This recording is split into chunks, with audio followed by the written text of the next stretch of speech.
interview. That's right. Now, he is one of the most notable names in music today. A different style, unique tone, catchy lyrics. Aditamola Adifolahan. I have been trying to practice that name for a long time, but I would just go easy with Fireboy DML. He is unapologetic about his approach, and he has proven to be a force to reckon with, not only in Africa, but globally. He's an award-winning Nigerian singer and songwriter who, in a few short years in the game, has become a household name with hits like Jealous, What If I Say, and Peru, Para, Peru, Peru, Para, and many, many more. He's come to entertain you, his fans, right here in Nairobi. He's got a performance slated for tomorrow, and he joins us in studio right now. What's good, Fireboy? I'm all right. I'm chilled. Blessed. How you doing? I'm great. Welcome to Nairobi. Thank you. Thank you. I feel How good. has it been treating you so far? You've been here now, what, 2 days? April, a day. Oh, it's just a actually. day? How has it been? It's been busy, hectic, but you know, satisfying. This is what I love doing, connecting with people, doing what I love, and you know, Kenya is beautiful. Yes. I'm actually going out tomorrow to to see the giraffes and all that stuff. So, Yeah?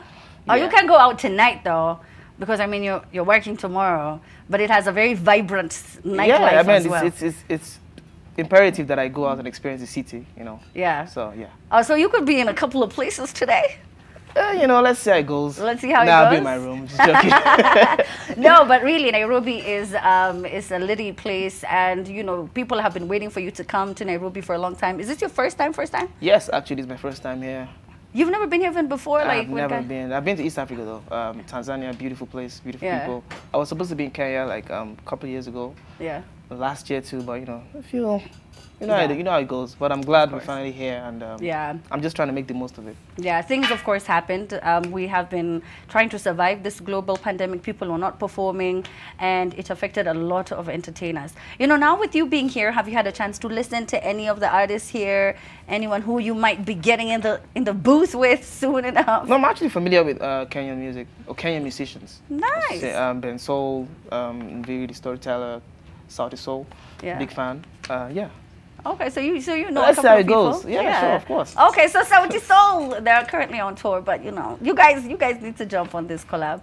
Now, a lot of people started knowing you after you teamed up with Olamide and joined the label. Tell me how that whole meetup even happened. I've told this story so many times. Well, he actually found me. I was on my own, trying to like hustle as an underground artist, and he told someone he sent someone his number and told me to call him, text him rather. He's a very straight to the point, hands-on man. So he told me to text him. I texted him and I was like, "Yo, are you signed?" I'm like, "No." Are you interested in joining YBN? I'm like, what's going on here? Oh, he just went straight to the point. He just went straight to the point. Like, I think he's a man that knows what he wants. And he already saw that I was more or less the finished product, you know, a complete artist already. They was just waiting to be plucked.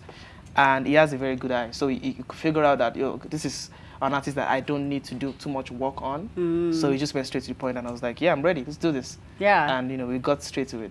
Unbelievable. How has the label, impacted your growth as an artist? Oh, yeah.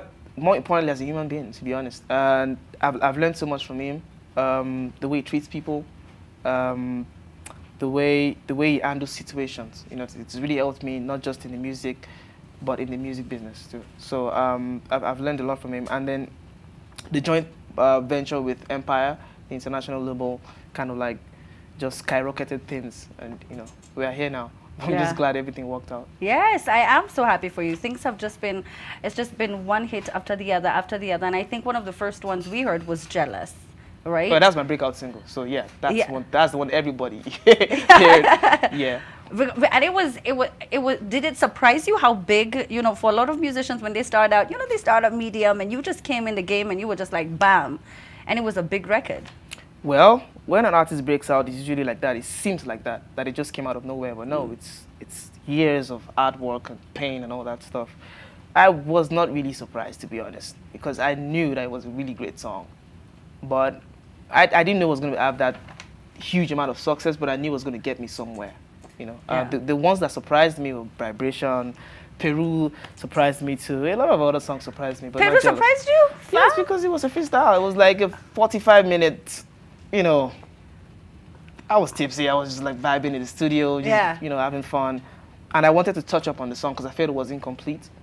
But then Olamide told me not to, you know, just leave it like that. You know, sometimes it's good not to overthink stuff. Yeah. You know, that's just one of those things. Wait, so you couldn't even go back to change a couple of things? I didn't get to change the things I wanted to change. I'm glad I did not change it.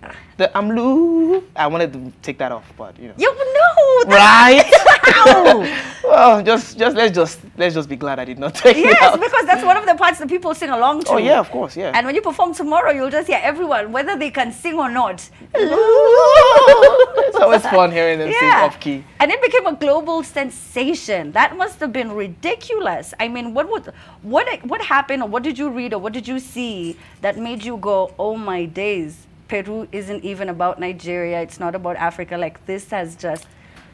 Well, it was more of the headspace I was in at the time. Most of my life, even recently, like 2-3 years ago, I lived my life in a caged, cautious, over-calculated way. I was always calculating every of my moves, always overthinking everything. And it was my first trip to the US. And I told myself, you're going to a place you've never been before, so you're going to like let go of all this, you know, overthinking and overcautiousness and just live life and do what you can, do what you know, just live in the moment. And that's what I did that night. You know, they just played me the beat. I was supposed to just pay a courtesy visit to the studio, and he just played me the beat, and I was like, you know what, let's go for it. Let me just think about whatever comes to your head. Yeah. You know, so I was just basically singing about me being away for a while. I dropped my album in 2020, and I had not dropped any single in 2021, and they were looking for me. That's where the "One You Won't Want Me" comes from. One you won't want me, one you won't want me. It means they've been looking for me. I'm in San Francisco, having the time of my life. Yeah. Yeah, so that's basically what I was singing about. And why you won't want me, why you won't want me? I just flew in from Miami. I literally just flew in from Miami. Had you just flown in from Miami? Yeah. I mean, it's amazing when you sing your truth in music. It just resonates better. Yeah, I've never even been to Miami. I sing that part with passion. I'm like, I just don't worry, you're manifesting it. Yeah, right? Because I feel like that's what music sort of, you know, like that. So you just talked about your album that you dropped in 2020? Yeah. Was that Apollo? Yeah. But before that, you had dropped, and I'm trying to remember the name, but Laughter, you had dropped... Tears, and Goosebumps. Yes, Laughter, Tears, and Goosebumps. And, you know, for a lot of musicians, when they start out with singles. You had your albums ready. Was that a strategy? Was that always just, you had a lot of jams in the studio, you were like, let's release them? I didn't have my albums ready. I had my dreams ready. It's a different thing entirely. I was ready mentally for anything at the point. And it was a point where my peers were dropping EPs, and I just really wanted to do something ballsy and just like go straight to the point and just like, you know what, let's just do this. I was scared, quite alright, I won't lie, but you know, sometimes you just have to go for it. Yeah. And I'm glad I did. In fact, talking about that album, Laughter, Tears, Goosebumps, 13 tracks, no collabs, and in 3 days it amassed 6 million streams on Spotify. Yes. I was surprised too when I saw that. I'm like, I had to go double check, like, these people have started spreading fake news. I was surprised. It was a really surprising response for me, because I was scared. I was apprehensive. Like, it's my debut album, no features. How did you not have any features? It was just I didn't want any other human being or any other brand or any other sound contaminating the way I wanted to introduce myself to the world. Do you understand what I mean? Yes, completely. It was my way of introducing my sound to the world, and I didn't want any other sound influencing mine. Yeah. You wanted to present Fireboy to the world. Yeah. Let's talk about your sound. You have a name for it. Yes, it's just a name, an identity. It's not a genre. Like I always say, it's Afro Life. Afro Life. So yeah. It's just a different approach to Afrobeat entirely. It's Afrobeat, but with more intention, more soul, more effort and lyricism, basically. Yeah. My music is really different. Like you can tell it's Afrobeats because, yeah, but you can tell it's different. So very different. And something different deserves an identity, and that's why I just named it Afro Life. It doesn't change the fact that I'm an Afrobeat artist. Yes, it doesn't. Or that I'm an African musician. Yeah, it sounds very unique. You know, it was something that we hadn't heard before. I think sometimes I like to think it's something I just named to just make me feel better. Yeah. So that they're like, the first person who had said this is Fireboy, okay? Maybe not like that, but you know. You got it. There's a way you have to go down in Yeah, history. exactly. Now, speaking about other people and influences, you did talk about the immense influence that, you know, a couple of people had. One they call John Bellion Passenger. Tell me about how they influenced or inspired your style of music. Well, for Passenger and John Bellion, there's something about the music. They're very, almost annoyingly honest in their songwriting, in the way they write. They tell you everything. They don't take away anything. They sing their truth. They sing their lives. And when you sing your truth, you are most definitely singing someone else's story. Because, like it or not, we all live similar stories, you know, at some points in our lives. And that's what one thing I learned from them. As for Wande Coal it brought so much soul into Afrobeats. You know, Afrobeats was always known as a genre like percussion, drums, vibes, and all that rhythm, blah, blah, blah. But it brought so much soul into Afrobeats, and it kind of inspired me, you know, to sing most of my Afrobeat songs, not just with the intention for you to dance, but with the intention for you to listen and feel something. Yeah, which I think is the intention of musicians when they get into the industry. They want you to listen to their music, they want to share their story, and they hope that you will be inspired Sometimes or they you just learn. want you to dance. Or sometimes just turn up, you know what I mean? I just Yeah. you just want them to have a good time. Yeah. But then the other thing that comes with it is, you know, fame has a very dark side, and people are more interested in your personal life and, you know, what you're into and what you do. How do you make sure that you maintain that privacy? I do not care about that. I only Okay. give people what I want them to see. I'm very reclusive. And I know that it's very unusual for a superstar, but, you know, I'm getting the hang of it. I'm very particular about sharing personal bits of myself with people. And that's why I needed to release the Apollo album, because that was more expressive. I told more of my stories in that album. LTG was other people's stories, not mine. Yeah. So, yeah. But, you know, as I believe as a musician, your job is to, you know, preach to people through music. You're not obligated to show them parts of your personal life. And for the kind of person I am, with the kind of personalities I have, I think I'll keep them to myself. What kind of personality do you have? Nice try. Okay, fine. Okay, fine. But I will brag for you just a little bit, because I can see you're not that type of person. So I will do it for you. I will do it for you, okay? And like I had said, you know, this has been such a short time in the game, and for you to have achieved all this is so impressive. The Headies Best R&B Album, Album of the Year Apollo, Best Pop Album Apollo, Best Single Tattoo, African This is fan me trying favorite. to be modest. This is you trying to be. There have been so many awards, and this is in less than 5 years. Less than 3 years, actually. Less than 3 years. That's even more impressive. This is something that people dream about after staying for decades in the game. And you come through and you do this. Do you ever stop to think, wow, I am the ish right now? Yeah, once in a while, the human side of me gets to do that. But I don't let it last for too long. You know, it's important to stay grounded. There's always more. Like I always say, there's always more. No matter how much you think you've achieved, there's always more. Yeah. And it keeps me going. Yeah. So you sold out concerts everywhere, pretty much, arenas, and I saw you in Zambia, right? It was 19,000 people. Tell me about my that. friend was just telling me that it must have been 21, but I think I'll stick with 19 because I don't want to make Who any did the counting? speculations. Who did the I have no idea. You couldn't count all of them, but it was a ridiculously big crowd.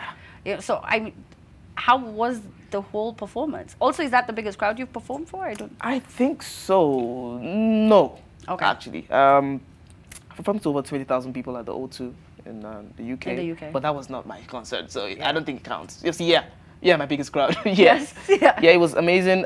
It's always amazing to perform to my African fans because there's this bond, you know. It's the African thing. I can't explain it. It's always amazing to be on stage having fun. They just take you for who you are, and it's amazing that way. So yeah, I had fun. And they accept you. And isn't it so interesting that now people are speaking, it's a bit of pidgin, because we don't know from Kenya, we don't know what we're saying, you know what I'm like, but we're saying them. And we're just vibing with you and rocking with you. But how different is it now when you go to the States? You just toured, I think, in February. Oh, yeah. Right? 13 cities. How was that? The best performances of my life. Even if I do say so myself. Production amazing, the crowd amazing. People were coming out in the snow doing a work day to sing along to my songs, you know. And yeah, we have a lot of Nigerians and Africans in the diaspora, so you can always pull off a crowd if you're an African superstar, but it's more than that. You know, the sound is expanding, and you know, there are more people that are listening to the music. I recently met a diehard Filipino fan that really like blew my head off. I'm like, wow. Like what was singing? Was he singing along? Like, what about? This guy had pictures of me. He had like a shrine. He had like a picture of my album on his shirt. Had made sign. It was crazy. It was amazing. It just opened my eyes to brand new possibilities, and I'm just really grateful. I had fun on the tour. I had the best performances of my life on the tour. Yeah. And I'm looking to top it tomorrow. Yes, yes, you are. So you're in Nairobi for a massive, massive performance. What can you expect? What can your fans expect to see tomorrow? I mean, you know, we've been seeing you online, and we've seen you on YouTube. We're seeing you perform in other countries, and now finally, you've touched down in Nairobi, and that's happening tomorrow. Well, people ask me this question a lot, and I'm like, what do they expect me to say?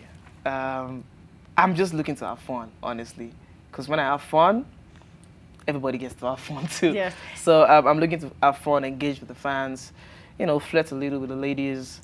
Yes. Thumbs up to the guys. Be like, you good? Yeah.